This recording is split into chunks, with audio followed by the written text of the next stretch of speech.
Assalamualaikum warahmatullahi wabarakatuh. Halo semuanya, selamat datang di podcast kami. Pada episode ini kami dari kelompok 6 akan membahas materi mengenai konsep dan karakter wawasan Nusantara. Saya sebagai host Neza Rahima Zakia dengan NIM 2502610 dan salah satu narasumber saya. Saya Insan Fari Akbar, NIM 2502609.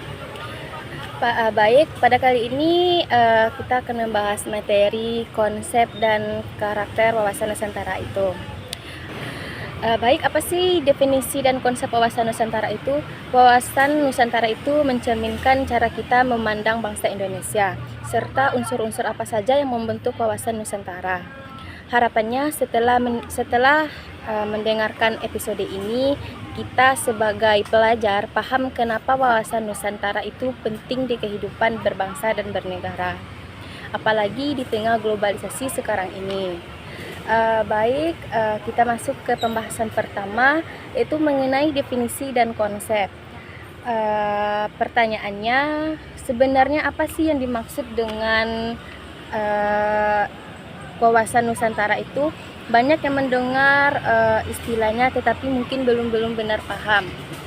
Kalau mengacu pada sastra ketatanegaraan Indonesia, wawasan Nusantara bisa didefinisikan sebagai cara pandang dan sikap bangsa Indonesia mengenai diri dan lingkungannya yang serba majemuk, yang mengutamakan persatuan dan kesatuan wilayah dan penyelenggaraan kehidupan bermasyarakat, berbangsa dan bernegara berdasarkan Pancasila dan Undang-Undang 1945. Secara sederhana, wawasan Nusantara adalah cara kita melihat Indonesia sebagai satu kesatuan utuh, baik kesatuan wilayah, bangsa maupun tujuan. Jadi bukan hanya konsep geografi bahwa Indonesia adalah negara kepulauan, tetapi juga mencakup negara kepulauan, ekonomi, sosial, budaya, dan perlindungan keamanan. Dalam ilmu kewarganegaraan, wawasan Nusantara sering disebut sebagai geopolitik Indonesia. Artinya, posisi dan kondisi wilayah Indonesia berupa negara kepulauan mempengaruhi cara kita menyusun kebijakan nasional. Contohnya, pengakuan bahwa laut di antara pulau-pulau Indonesia tidak dipisahkan tetapi pemersatu. Hal ini kemudian melahirkan deklarasi di Juanda 1957 dan konsep negara kepulauan yang diakui dalam UNCLOS 1982. Konsep Nusantara sendiri mengandung beberapa inti penting. Persatuan dan kesatuan artinya seluruh wilayah dan rakyat Indonesia dipandang sebagai satu kesatuan politik, ekonomi, sosial, budaya, dan hukum.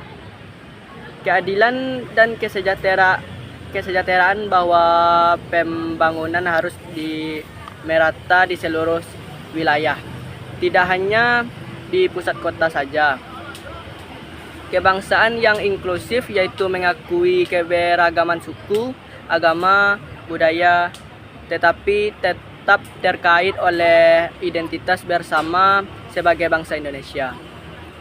Jadi wawasan Nusantara bukan sekadar hafalan definisi, melainkan paradigma atau sudut pandang yang harusnya menjiwai seluruh kebijakan nasional dan sikap warga negara. Baik, selanjutnya kita masuk ke subtema terakhir, yaitu mengenai unsur-unsur pembentukan wawasan Nusantara.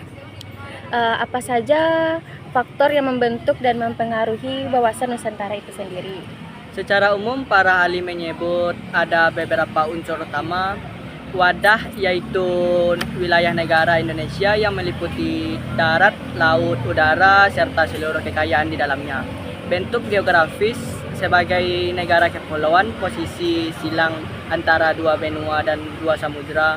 Semua ini menjadi dasar lahirnya wawasan Nusantara. Isi berupa cita-cita dan tujuan nasional yang tertuang dalam pembukaan Undang-Undang 1945, melindungi segenap bangsa, memajukan kesejahteraan umum, mencerdaskan kehidupan bangsa, dan ikut melaksanakan perdamaian dan berdasarkan pada kemerdekaan. perdamaian abadi, dan keadilan sosial. Tata laku, yaitu sikap perilaku dan kebijakan yang mencerminkan pengalaman wawasan Nusantara dalam kehidupan nasional, baik di bidang politik, ekonomi, sosial budaya, maupun perlindungan keamanan. Selanjutnya penutup. Sebagai penutup yang dapat kita garis bawahi bahwa wawasan Nusantara adalah cara memandang bangsa Indonesia tentang diri dan lingkungan yang menempatkan persatuan dan kesatuan nasional sebagai hal utama dengan landasan Pancasila dan Undang-Undang Dasar 1945. Wawasan ini tercermin dalam cara kita memandang wilayah laut dan daratan sebagai satu kesatuan, cara kita menghargai keberagaman suku dan budaya, serta cara kita menyusun kebijakan pembangunan dan perlindungan negara. Unsur penyusunan ini meliputi wadah, isi, dan tata laku yang semuanya dipengaruhi oleh ideologi sejarah, kondisi sosial budaya, serta strategi lingkungan. Sebagai mahasiswa, tugas kita bukan hanya memahami konsepnya ini saja, tetapi juga menghidupkannya dalam sikap kehidupan kita sehari-hari, menjunjung persatuan, menghargai perbedaan, dan perlu pada pelestarian bangsa. Terima kasih sudah mendengarkan podcast kami ini. Sampai jumpa lagi. Assalamualaikum warahmatullahi wabarakatuh.